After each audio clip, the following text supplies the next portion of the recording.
Hello, everyone. Welcome to my my live stream. I want to start this live off right, and I want to give a big shout out to a YouTuber. Her channel is called Embracing Life. Her name is Bethany. She lives in Jamaica. She's awesome, mom. So she gave me a tip on how to go live and see my chat at the same time without using a phone. And Bethany, I think you need to do a tutorial, girl. It was really helpful. Anyway, appreciate it. I don't know what I was thinking. It was very complicated and stressful for me going live. If you guys know, if you know, you know. Okay, I'm not afraid of showing my face or showing who I am. It's just that I've actually been on YouTube before. I've tried to vlog before. I've tried to do other things. I've been there, done that, and I'm over that. I just want to like get a message out there. I want to talk about survivor stories and just real issues, and I don't want to make it about me. I feel like we live in a world where people are very me centered. It's about me, and yes, I'm going to talk about me on my channel, but a lot of it is about other people, and I want y'all to share your stories too. So I just want to be the focus, not on me. You know what I'm saying? I'm just not caught up in the look and the aesthetic and just the everything that social media requires. Anyway, that's my little intro to this live, but I hope everyone is doing well. Today is Tuesday, September. It's not even September no more. Where am I? Today is Tuesday, October 8th, 2024, and it's 6:34 p.m. Eastern Standard Time. I'm in the USA Midwest. I'm in Ohio, to be frank. So yeah, today I want to talk about what are your favorites. I kind of talked about it in one of my lives recently, and I asked, what are your favorites survivor songs? You know, my channel is all about survivor stories, about survivors. I am a survivor, and I'm sure many of my subscribers are survivors, and I appreciate you subscribing to my channel. So I want to ask you, what are your favorite survivor songs? So my top three, and this is honestly the only survivor songs that I know and like, and I'm sure there's other positive songs that I like that's very encouraging, but songs that specifically for being a survivor or fighting against something, you know, making it through something, perseverance. So my favorite is number one is, I guess, yeah, number one will be Survivor by Destiny's Child. And I'm gonna leave all of it in my description later on, so if you guys don't understand what I'm saying. But yeah, Survivor by Destiny's Child. I'm a survivor. You guys should know that. Look it up.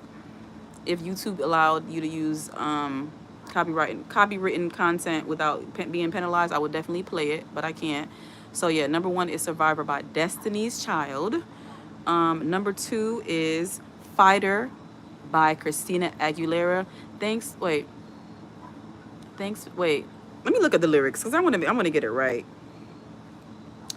Fighter by Christina Aguilera.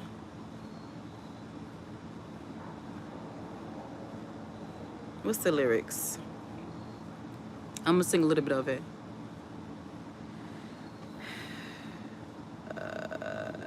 Makes me that much stronger, makes me work a little bit harder, makes me that much wiser. Thanks for making me a fighter. Anyways, it's a beautiful song. Love it, love it, love it. Look it up. Christina Aguilera. She actually helped. She co-wrote the song. Christina Aguilera and Scott Spencer Storch. Oh, Scott Storch. He's a music producer. So yeah, Fighter by Christina Aguilera is number two for my favorite Survivor songs. Number three is Gloria. Is it Gloria? No, that's not her name. What's the lady name? How does the song go again?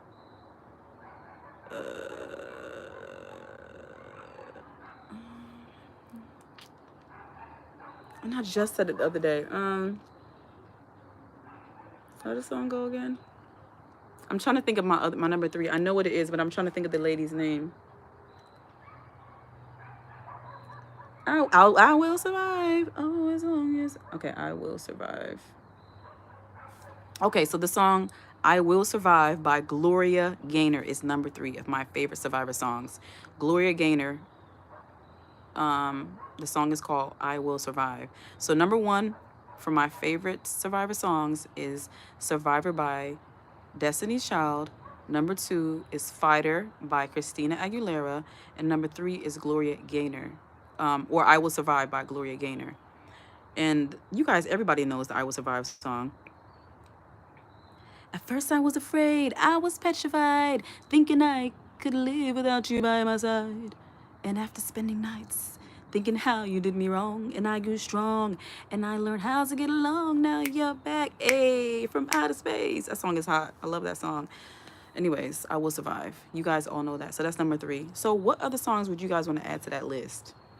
There's other songs that I like that's inspiring, encouraging, but it's not like giving the very fighter, survivor spirits. Let me know if y'all could think of anything, because I definitely want to add some more to the list. I would love to make like a playlist of survivor songs.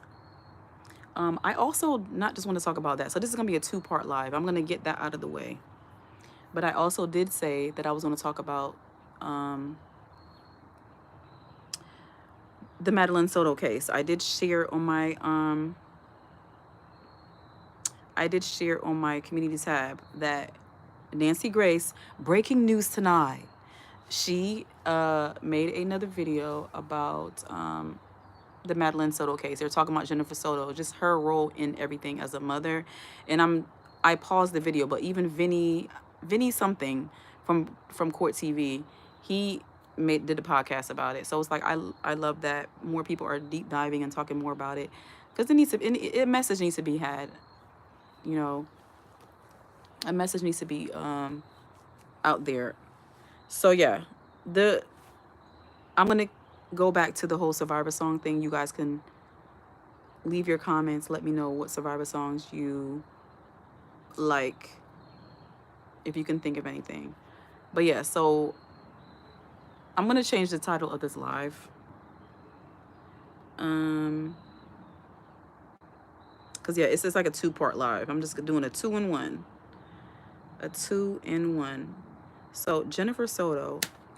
So yeah, Nancy Grace's most recent video about the Jennifer Soto case, or the Madeline Soto case, talking about Jennifer Soto.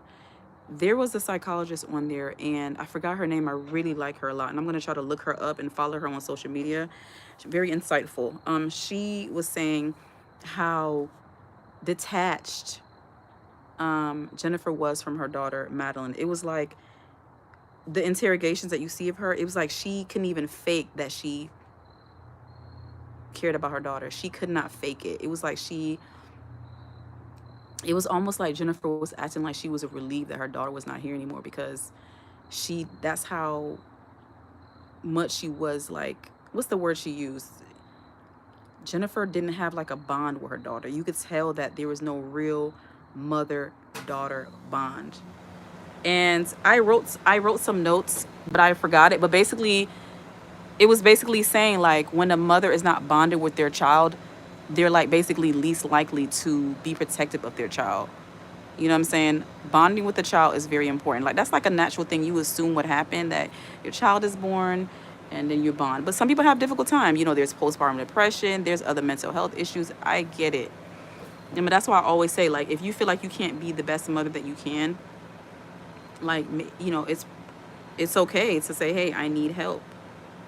It's better to ask for help than to let your child be, you know what I'm saying, out there getting abused.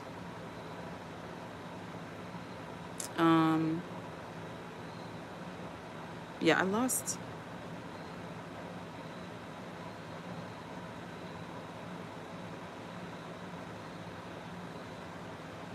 I'm trying to change my live title.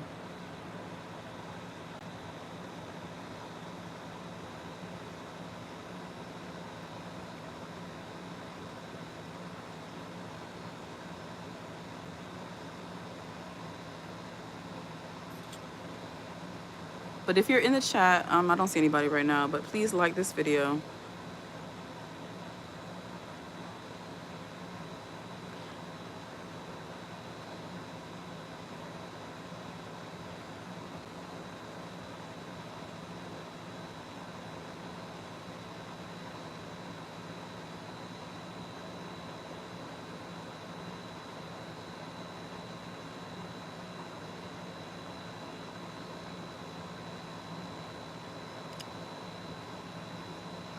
I know I'm quiet. I can't do two things at one time, clearly.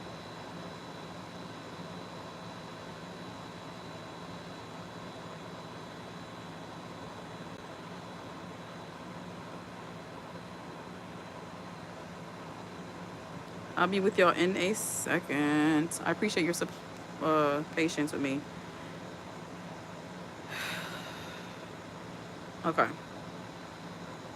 there we go. So, yeah, you could see how Jennifer was like almost trying her best to fake hearing about her daughter, but you could tell like it's not coming through. Like almost no one, almost no one believes Jennifer Soto. Almost no one can understand how a mother could be so detached from her daughter. And so a point that was brought up on the latest Nancy Grace discussion about Jennifer Soto, they said that basically when Jennifer realized that the detectives were onto her, like, hey, asking questions like, hey, like, why weren't you, why were you worried about like getting Stephen Stearns an attorney when when they showed you videos and images of your daughter being sexually abused by him? And basically that was the point that Jennifer realized that um they were onto her. They weren't buying her story. They weren't buying her crocodile tears, as they call it. So she started to basically proceed to throw Stephen Stearns under the bus. She's like, no, no, no. Um, that's not how it is. And she basically was trying to save herself by saying, oh, Stephen is a master manipulator. I trusted him. I believed everything he said, and he betrayed me. He lied to me. Me. Very selfish, right? But when her daughter was crying out for help, when her daughter was being abused, when her daughter was clearly in a bad position, she wasn't trying to save her daughter. She didn't save her daughter. But because she's trying to make sure that she stays free, Jennifer Soto does not want to go to prison. Yeah, right now she's not facing any charges, unfortunately. Right now, apparently the police and the detectives, whoever, the prosecutors, they don't feel like they have any charges to bring against Jennifer. I'm honestly hoping that they just feel like I'm honestly hoping that they're playing a mind game with Jennifer. I'm hoping that they really do want to arrest her, but they're just trying to like, do some more research, do some more like investigating, and eventually they will try to put charges on her. But Jennifer is really trying to find her way out of this. She's like, no, it was him. He was the bad guy. He lied to his parents. He lied to everyone. He clearly was lying to me, but I believed him. I trusted him, even though I didn't think he was the smartest guy. But like I said, she knows that they're really looking at her like you made poor choices and it's not normal what you were doing. So now she's like not gonna defend Stephen Stearns. Now she's like, oh yeah, he's the bad guy. He wasn't this great guy that I thought he was, and he wasn't this great guy that I thought that was okay to have around my daughter. So yeah, she was trying to throw Stephen on the bus, and that's back in March. They don't have any like latest interrogation interviews or videos of Stefan. So we don't know what her thoughts are now, but you could tell that Jennifer is all about self-preservation. It was all about me. I needed to get sleep. I sent my daughter upstairs to sleep in the bed with my ex-boyfriend because I was tired. I needed sleep. I was going through things. I. Like that's all you really heard Jennifer say was me. You know what I'm saying? She's one of the psychologists on there was basically saying that Jennifer Soto is giving very much narcissistic, giving very much borderline personality disorder, and I can definitely see it. It's like like I said, she has no attachment to her daughter, and it's possible that Jennifer probably suffered postpartum depression after she had her daughter, and then she never probably just ever bonded with her daughter. Yeah, she might take pictures and smile and buy her things sometimes, but overall, the care and concern that she was supposed to have for her daughter was not there. And you can see it clearly. You can see it clearly. Um,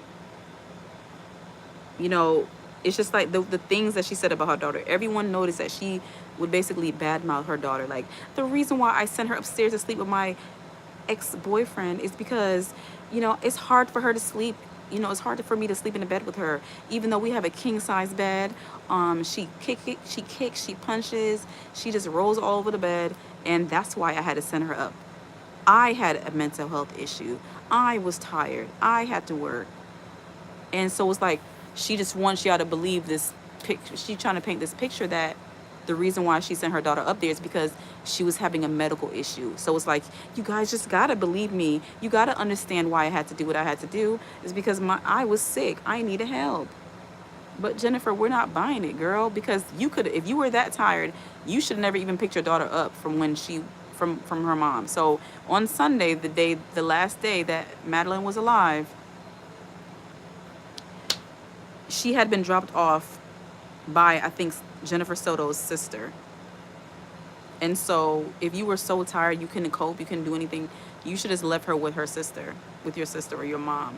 Like, there's ways out of it. And it's okay to take a mental health day. If you were too tired to get up and get her to school, you should say, Madeline is not going to be at school today.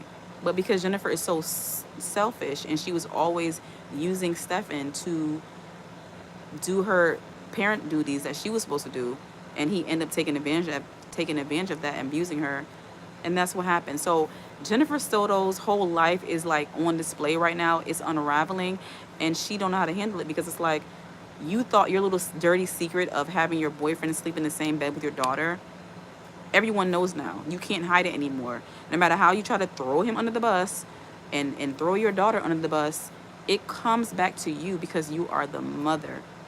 There are plenty of people who have mental health issues who are parenting right now, and their children are number one priority. No one is going to let you get off easily because you so-called was having mental health issues. I don't care. I don't care because nobody told you to get pregnant. No one told you to give birth, but you did. You're a mother. Once you become a mother, your child is supposed to be the number one priority. So we're just not buying it. So I just love how Nancy Grace, like how that whole discussion happened. Like, Nancy Grace is very raw and real. Like, she's not gonna sugarcoat anything. She's gonna cut you off if she feels she needs to. Like, she feels like you're BSing her, she's gonna get cut straight to the chase. So I really enjoyed listening to Nancy Grace's latest video about Jennifer Soto. Like, everyone is trying their best to analyze the interrogation that the detective Kevin and the other detective, I forgot their name, did of Jennifer. Like, they all were grilling her, and I think in the beginning she thought that maybe she could, like, I don't know, win them over with her fake tears and, like, her little fakeness. But they were like, nah, I don't care what it is. Like, you could tell that they weren't buying her because they're gonna, like, try to console you, like, it's okay, it's okay. They were like, look, girl, next question. Like, next. They weren't letting her think that she was fooling them, and I love that. Like, I mean, that's a real detective, because I don't know who would have bought her story. I don't know what normal person would believe that Jennifer really thought it was okay to have her boyfriend sleep in the same bed with her daughter. Like, mind y'all, Madeline was a child, would sleep in the middle, in between two adults, her mother and her boyfriend. In what world is that okay? It's sickness. So I love the coverage that this story is getting because awareness needs to be shown. Like, many single parents out there need to beware. Need to beware. So if you're doing any inappropriate behaviors with your child right now, I hope this shines a light on stories like this so you will stop it. But most likely, if a parent is allowing their child to sleep in the same bed with their boyfriend, it might be too far gone. The child is just in harm's way at this point. They would need some type of intervention, someone else coming in to rescue them.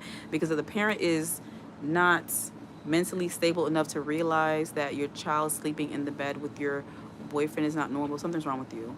Normal people don't have their child having one-on-one time in the bed, full access to their child. Like, they were talking about how they found on OneDrive like 35,000 images, 35,000 sexual images of Stephen Stearns abusing Madeline Soto. Like, just outrageous. And that's why I keep talking about this story. If you are on my channel, if you are a subscriber, I mean, I hope that you're not tired of me talking about I hope you are not tired of me talking about the Jennifer Soto case, but it's hard for me not to talk about. because I'm so outraged. Like, I'm enraged. Like, all the comments I read, everyone feels the same way. They're so angry with her. They're like hot. They can't believe it. Like, this one lady left a comment and was like, I have been a single mom for 20 years. And like, I would never. Normal people don't do stuff like this. You know what I'm saying? And the thing about it is that Jennifer can't say that Stefan was a master manipulator, because it's not like he was forcing her to do these things and he was like, yeah, it's the best thing to do. She knew something wasn't right. It was tugging on her that it wasn't right. So she made a conscious decision to allow her daughter to sleep with a sexual predator. While in the same, he was abusing her while Jennifer was asleep and Madeline was asleep. Stefan Stearns was having his way with probably both of them sometimes at the same time. I can only imagine more, the details that's going to come out about this case, but because it is a child case, it's a sensitive topic, so I don't know if they're going to talk about, like, too much. So if you're new to the story, I'm sure you're not, but just Google Madeline Soto. Madeline Soto was killed when she was 13 years old, and it looks like she was killed by Stefan Stearns, her mother's ex-boyfriend. Her mother is Jennifer Soto, and they lived in Florida, Kissimmee, Florida, I believe. So for years, for at least 3 to 4 years, Stefan Stearns was sexually abusing Madeline Soto, and Jennifer Soto claimed that she did not know anything. She said she had no inkling. She trusted him. She thought it was normal for them to all sleep in the same bed together, snuggling, cuddling.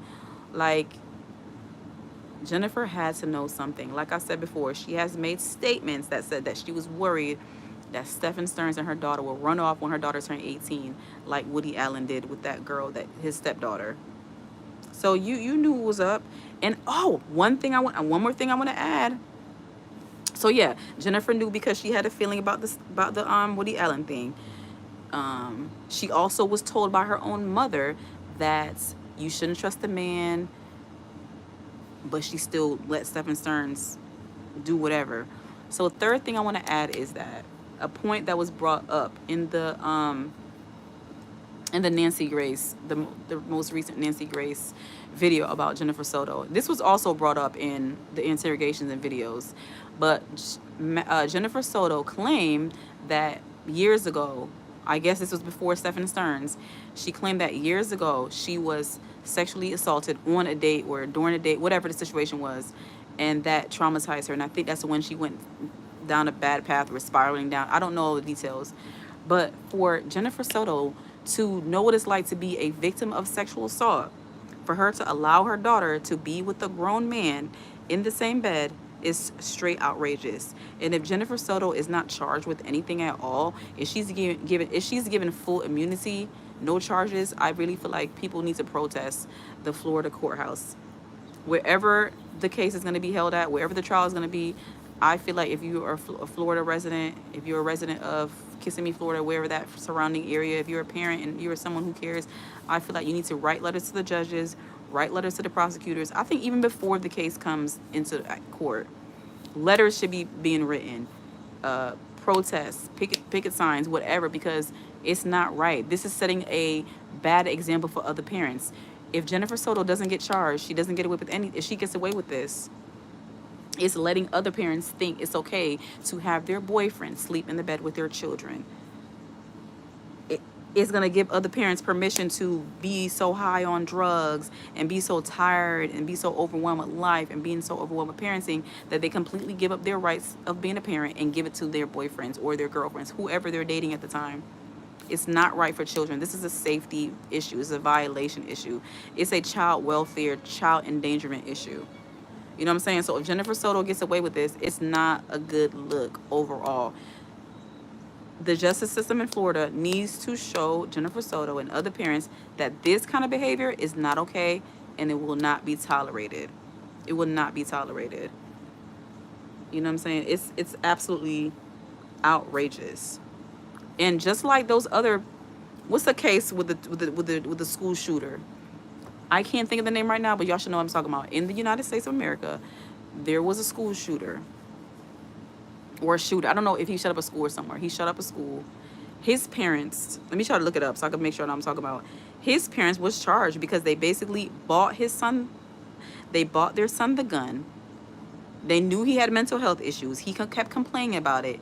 So the parents are charged, basically accessory to murder or whatever, because their child murdered people, and because they provided a gun to him, they gave him access to the gun. They didn't check up on his wellness. They didn't listen to the school when they told them that their child has issues. They just didn't care. So the parents were charged, and rightfully so. So I feel like if those parents can be charged with neglect, so should Jennifer Soto. We need to we need to make examples out of parents. Parents charged. Okay, here it is. Here it is. This happened in Michigan. Let me just give y'all a little info about it. Okay, this is my, you know, this is me showing that if this is possible, then Jennifer Soto should be getting charged too. So Michigan school. This is from AP. I won't put it on there, but from AP News. So Michigan school shooters' parents sentenced to 10 years in prison for not stopping a runaway train. Okay, let me read a little bit. Pontiac, Michigan. The first parents convicted in a U.S. mass school shooting were sentenced to at least 10 years in prison Tuesday, and that's back in April. So in April, these parents were given a 10-year sentence in prison. The judge felt that they missed opportunities that could have prevented their teenage son from possessing a gun and killing 4 students in 2021. Okay. The judge said these convictions are not about poor parenting. Oakland County Judge Cheryl Matthews said these convictions confirm repeated acts or lack of acts that could have halted an ongoing runaway train. The hearing in a crowded, tense courtroom was the climax of an extraordinary effort to make others, besides the 15-year-old attacker, criminally responsible for a school shooting. So, Jennifer and James Crumbly did not know Ethan Crumbly had a handgun. He called it his beauty in a backpack when he was dropped off at Oxford High School, but prosecutors convinced jurors the parents still played a disastrous role in the violence. So yeah, the boy was given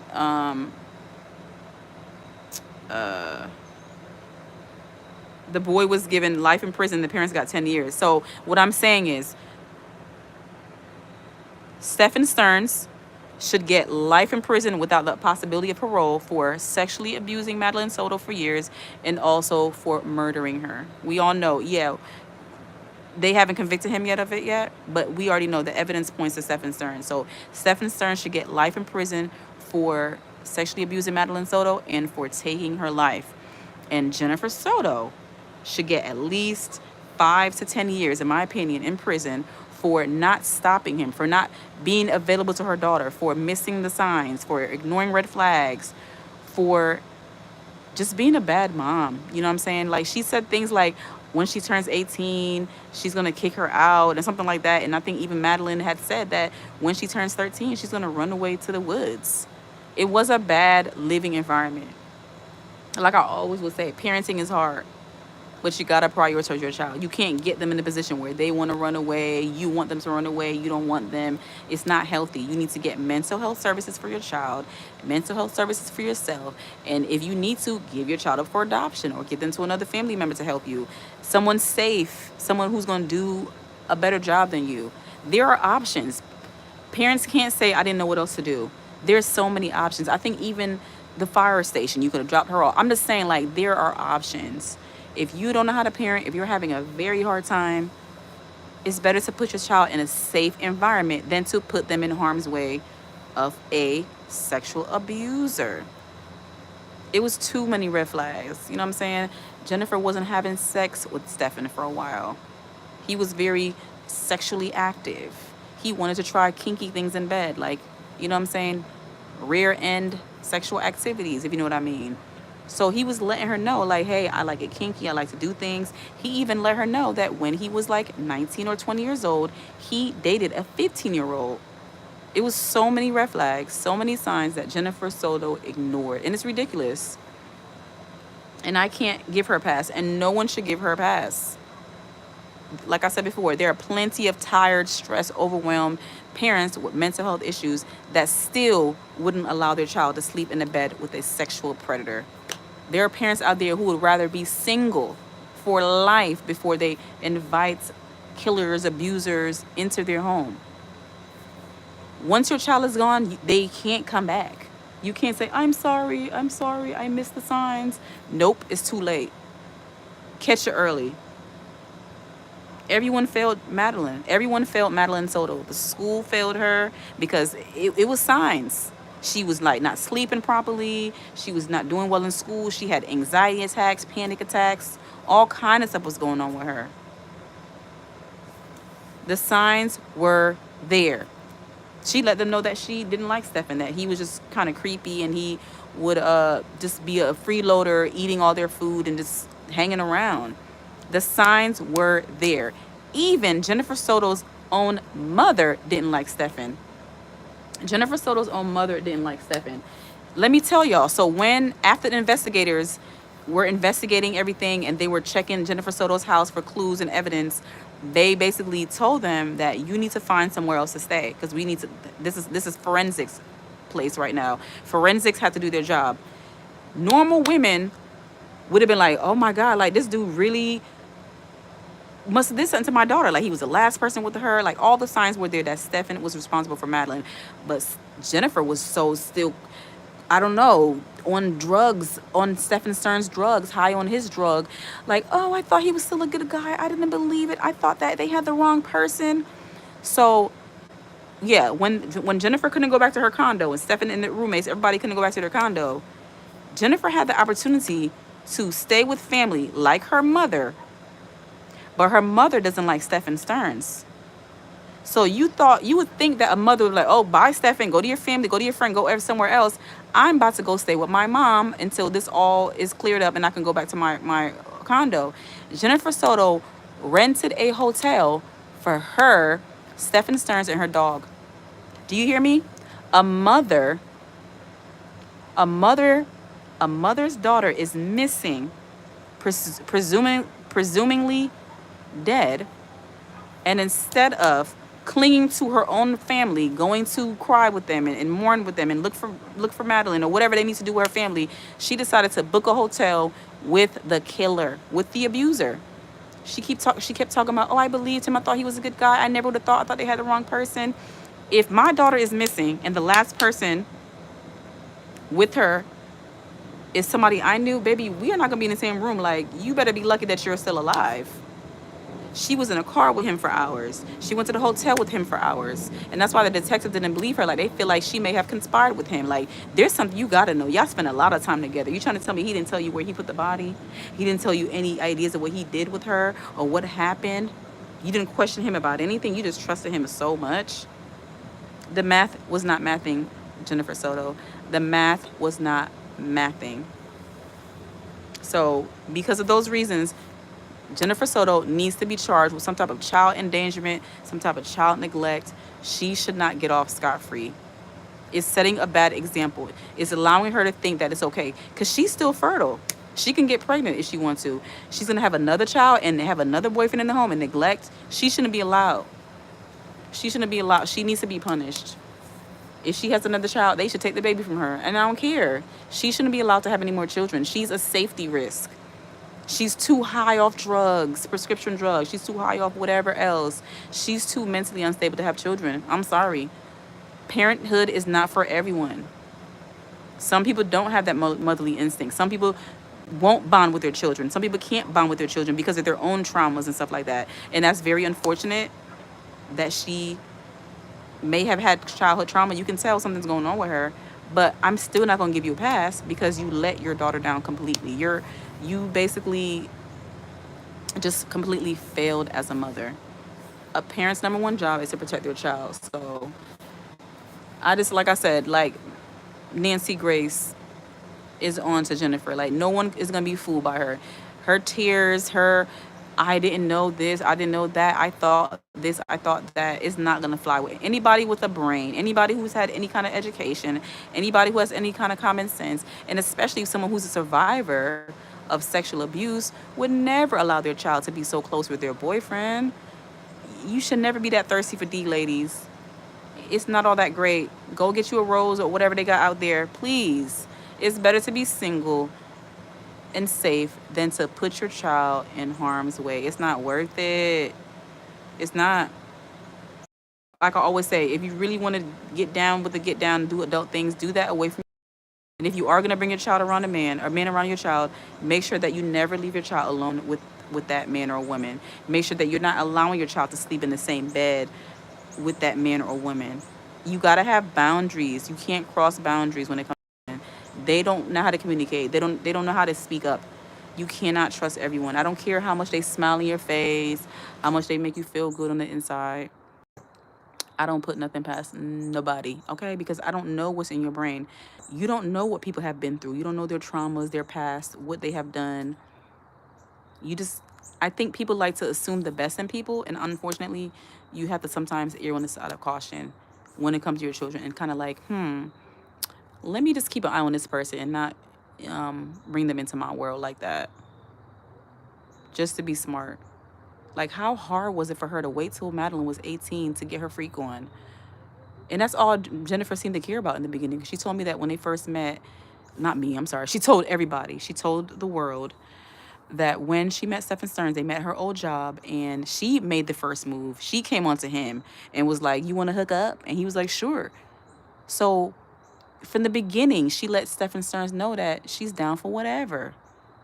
So now all of a sudden she didn't want to have sex with him anymore, and he was too much. He was too nasty. He was too messy. So he was cool in the beginning, and when you got tired of him, you push him onto your boyfriend. Yeah, you need to be held responsible. Like, I'm not giving Jennifer Soto any more grace. I never gave her grace, but I can understand mental health. I understand times are, it's hard. Mental health is a serious thing. But when it comes to parenting, I'm not going to give you a pass on that, because there was opportunities. It's not like you didn't have any other family. There's a lot of people who don't have any support systems, and it's just them and their children. But she had a family that seemed to care about Madeline. Madeline enjoyed being with her family. Madeline also had a biological father that she could have stayed with.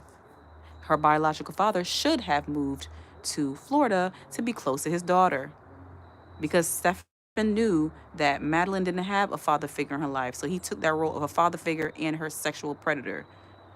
You know what I'm trying to say? And Jennifer was okay with it. It's almost like Jennifer was trying to make her ex jealous. Like, yeah, my man, my man, my man. I have a man now. I don't need you. I'm good. My little fake happy family. So she thought her little secret was cool.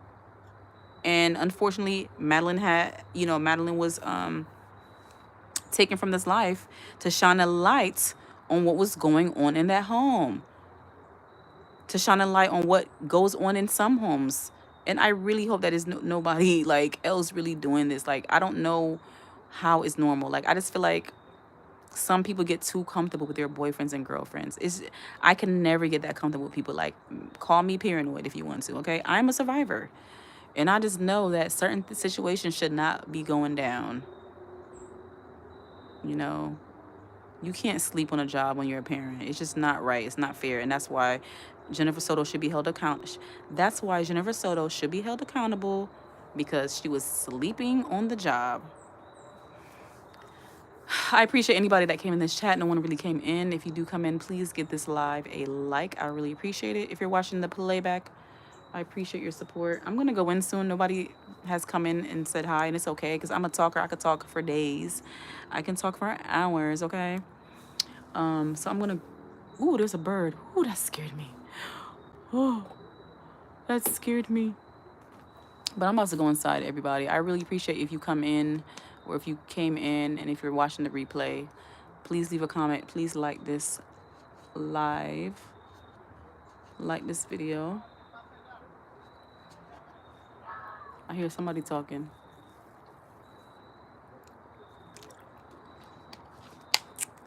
But yeah, I'm gonna go inside. I talked enough. There'll be plenty more lives and videos about Jennifer Soto. Don't worry. I'm gonna go inside and fix something to eat, spend some time with my babies, and just get ready for bed. You know, work never ends. We gotta work, we gotta make money, we gotta survive. Because we are survivors. But I'm at the 40-minute mark, so I'm gonna come off of here now. Thanks again to Embracing Life. I'm gonna link her channel in my video description. You guys check out her channel. Embracing Life is a YouTuber. She makes vlogs, shorts. She goes live sometimes. She's a mom, and she is expecting a new baby soon. So you guys go and give her some support.